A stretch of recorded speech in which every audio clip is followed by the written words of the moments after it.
Hello my dear students, I hope you are fine. तो बच्चों, इस वीडियो में हम स्टार्ट करने जा रहे हैं आपकी एक्सरसाइज 5.2।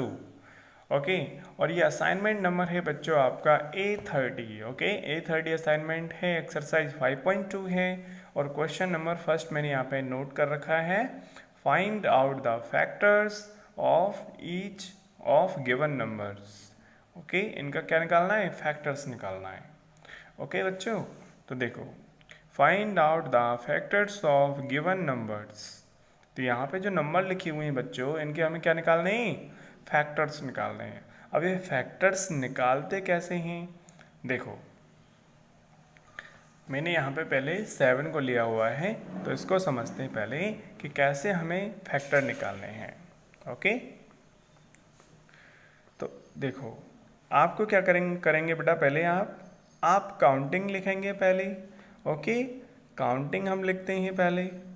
काउंटिंग हमने लिखी 1 2 3, कॉमा लगाना है ध्यान से। अच्छा, काउंटिंग कहाँ तक लिखनी है? अब आप सोच रहे होंगे सर काउंटिंग कहाँ तक लिखें। देखो, काउंटिंग आप लिखेंगे जैसे 7 है, तो आपको 7 तक नहीं लिखनी। 7 का आधा करना है आपको, 7 का हाफ करना है। यानी 7 का हाफ करने में आपको थोड़ी दिक्कत होगी, तो आप 7 में से एक कम करो, कितना हुआ? 6। तो आपको 6 का आधा करना है, और 6 का आधा कितना हुआ? 3। तो आपको जो काउंटिंग लिखनी है वो 3 तक लिखनी है, 1 2 3। ओके, इसके बाद लास्ट में आप क्या लिखेंगे? जो नंबर जो दे रखा है, यहाँ पे 7 दे रखा है, तो 7 ही लिख देंगे। ठीक है, जैसे यही चीज़ मैं इस क्वेश्चन में अगर आपको एक्सप्लेन करूँ, जैसे 9 है, तो 9 के फैक्टर निकालने के लिए पहले काउंटिंग कहाँ तक लिखेंगे? 1 से लेकर के और 9 के हाफ तक। अब 9 का हाफ, 9 से एक कम हुआ 8, तो 8 का हाफ यानी 4, यानी 4 तक लिखेंगे। और उसके बाद लास्ट में 9 लिख देंगे। जैसे यहाँ पे हमने 7 लास्ट में लिखा हुआ है, 1 2 3 लिखने के बाद 7 लिखा, 7 का यहाँ डायरेक्ट, ऐसे ही 9 डायरेक्ट लिख देंगे उसमें। ठीक है, ऐसे ही 16 जो है, इसमें काउंटिंग कहाँ तक लिखेंगे? अब 16 का हाफ तो आप कर ही सकते हैं, 8 कितना आता है? 8 आता है। तो हम 1 से लेकर के 8 तक लिखेंगे, और उसके बाद लास्ट में 16 खुद लिख देंगे। ठीक है, यानी 16 जो लिखा हुआ वो आ जाएगा लास्ट में। सिमिलरली 25 है, तो 25 का हाफ कितना हुआ? अब 25 का हाफ करने में आपको दिक्कत हो रही है, तो इसके में से एक कम कर दो, कितना हुआ? 24।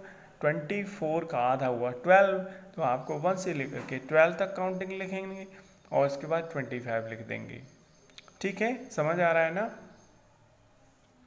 ऐसी 48 है, 48 का आधा कितना हुआ?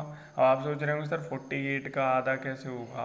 तो बच्चों, इसमें 48 में 2 का डिवाइड दे दो, 48 में 2 का डिवाइड दे दो, पता चल जाएगा कितना हो जाएगा। ठीक है, और ये तो आपको आता ही है ना, ये तो आप कर ही सकते हैं। जैसे 48 है, तो 48 में किसका डिवाइड दे दो? 2 का। 2 2 जा 4, कितना आया? 8। ये तो 0 हो गया, ये उतार लिया, है ना? 4 आया, 24 आ रहा है ना? तो हमें 24 तक काउंटिंग लिखनी है, 1 से लेकर, जब इसका निकालेंगे 48 का, 1 से लेकर 24 तक लिखेंगे, और लास्ट में कॉमा लगा करके 48 खुद लिख देंगे। ऐसे ही 63 है, 63 का आधा करने में दिक्कत है, तो 62 का आधा कर दो, एक कम का आधा कर दो। ठीक है, तो इसके में भी कितना आ रहा है? 3 आ रहा है, और ये 2 आ रहा है, ये 1 आ रहा है, 31 तक लिखेंगे। तो आपको ये जो आधा करने वाला जो कंसेप्ट है, ये आपको समझ में आ गया। ओके, काउंटिंग कहाँ तक लिखनी है? हाफ तक लिखनी है, और लास्ट वाला खुद लिख देंगे। ओके, अब इसके बाद बच्चों हम क्या करने वाले हैं? देखो, अब हम सर्कल बनाएंगे। किस किस पे सर्कल बनाना है? देखो, 1 पे तो बनाना ही बनाना है, और लास्ट वाला जो है उस पर भी बनाना ही बनाना। ये तो बनाने ही बनाने, ये तो हर क्वेश्चन में आपको करना है, ध्यान रखना। आपको 1 पे और 7 पे ये तो करना ही करना है। ओके, मतलब लास्ट में जो नंबर आता है उस पे और 1 पे। ओके, इसके अलावा जो बाकी के जो बच जाते हैं, उनमें से किस किस पे करेंगे, ये आपको समझना है। अब हम ये देखेंगे, जैसे 2 है, तो क्या 2 का डिवाइड 7 में जाता है? 2 का डिवाइड 7 में जाता है पूरा पूरा? भाई 2 की टेबल लेंगे तो 2 की टेबल में तो 7 आता ही नहीं है। अब नहीं आता तो इसका मतलब 2 का डिवाइड इसमें नहीं जाएगा, तो 7 पे हम सर्कल नहीं बनाएंगे। चलो तो 3 को ट्राई करते हैं। 3 क्या 3 की टेबल में 7 आता है? अगर 3 की टेबल में 7 आता है तो इसमें 7 में डिवाइड चला जाएगा 3 का, अदरवाइज नहीं जाएगा। तो 3 की टेबल में तो 7 आता ही नहीं है, तो हम क्या करेंगे, इस 3 पे भी सर्कल नहीं बनाएंगे। तो हमारे जो आंसर्स हुए बच्चों, हमारे आंसर्स हो गए 1,7। तो ये जो हैं ये फैक्टर्स हैं। क्या हैं ये?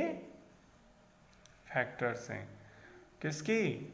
7 की। यहाँ पे जैसे लिखा हुआ है 7, तो यहाँ पे तो 1,7 आर फैक्टर्स ऑफ 7। तो ये आप लिखेंगे, ठीक है। फैक्टर्स का मतलब जो 1 और 7 है इनका डिवाइड इस 7 में पूरा पूरा चला जाता है। ओके, चलिए तो सेकंड क्वेश्चन देखते हैं। सेकंड क्वेश्चन है बच्चों 9, ठीक है। तो 9 जो है इसमें भी चलो हम कर लेते हैं इसको।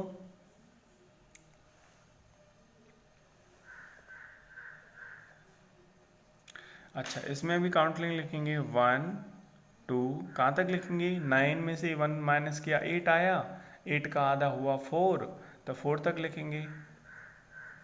और इसके बाद लास्ट वाला जो क्या लिखते हैं, 9 है तो 9 लास्ट में आएगा ही आएगा। ओके, लिख ली काउंटिंग। उसके बाद हम 1 पे सर्कल तो बनाते ही बनाते हैं और लास्ट वाले पे बनाते ही बनाते हैं। बच गए बीच वाले। बीच वाले में से किसका डिवाइड 9 में पूरा पूरा जाएगा? देखो 2 का तो जाएगा नहीं, क्योंकि 2 की टेबल में 9 आता ही नहीं है। 3 का चला जाएगा, क्योंकि 3 की टेबल में 9 आता है, तो हम इस पर भी सर्कल बना देंगे। 4 की टेबल में 9 नहीं आता तो इसको छोड़ देंगे। समझ में आ रहा है? यानी कि जो 9 है वो जिस जिसके टेबल में आता है उसको लिख दो। तो देखो हमारे पास आया 1,9, सॉरी 3 भी है इसमें, 3,9। हम लिख देंगे आर फैक्टर्स ऑफ 9, ठीक है। फैक्टर्स ऑफ 9 इस तरह से, ठीक है। इसी तरह से बच्चों देखो 16 है, इसको करना है। ओके, कैसे करेंगे देखो।